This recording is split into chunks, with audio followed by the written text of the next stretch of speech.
Le 6 septembre 2021 est une journée noire dans l'histoire du cinéma français. En effet, c'est à cette date-là que Jean-Paul Belmondo, monstre sacré du domaine, a rendu son dernier souffle à l'âge de 88 ans.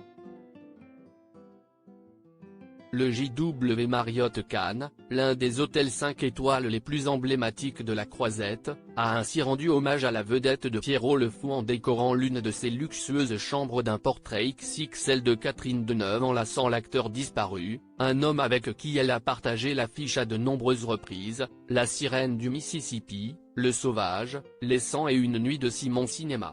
En mai dernier, de passage sur la Côte d'Azur à l'occasion de la 76e édition du Festival de Cannes, Adriana Carambeu a eu le privilège de séjourner dans la fameuse chambre décorée de l'image du regretté Jean-Paul Belmondo.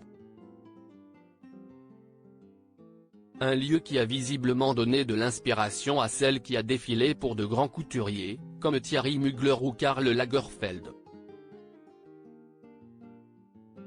Vêtue d'une somptueuse robe moulante, scintillante, de couleur argentée, signée Yanina Couture, la sublime blonde de 52 ans s'est ainsi filmée en train de grimper sur le lit pour venir se coller au mur et enlacer, en quelque sorte, l'image de l'ancien compagnon de l'actrice italienne Laura Antonelli.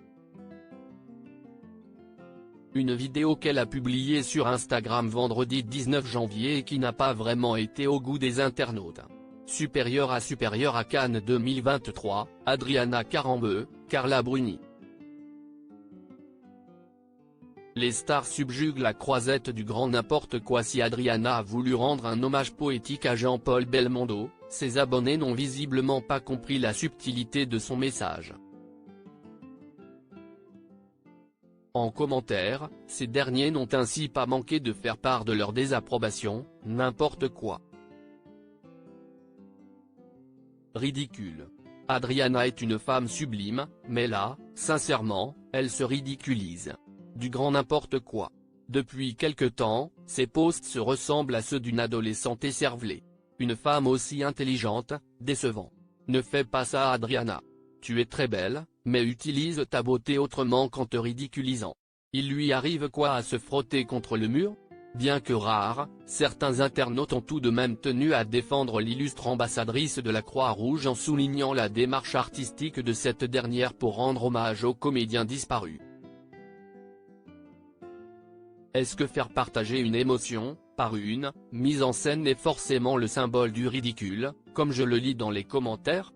Je pense que ce n'est pas facile de mettre des mots sans les mots, justement, et je trouve cela plutôt réussi, a ainsi analysé l'un d'entre eux avec bienveillance. Article écrit en collaboration avec 6 médias Crédit Photo, Jacques-Ovid Moreau.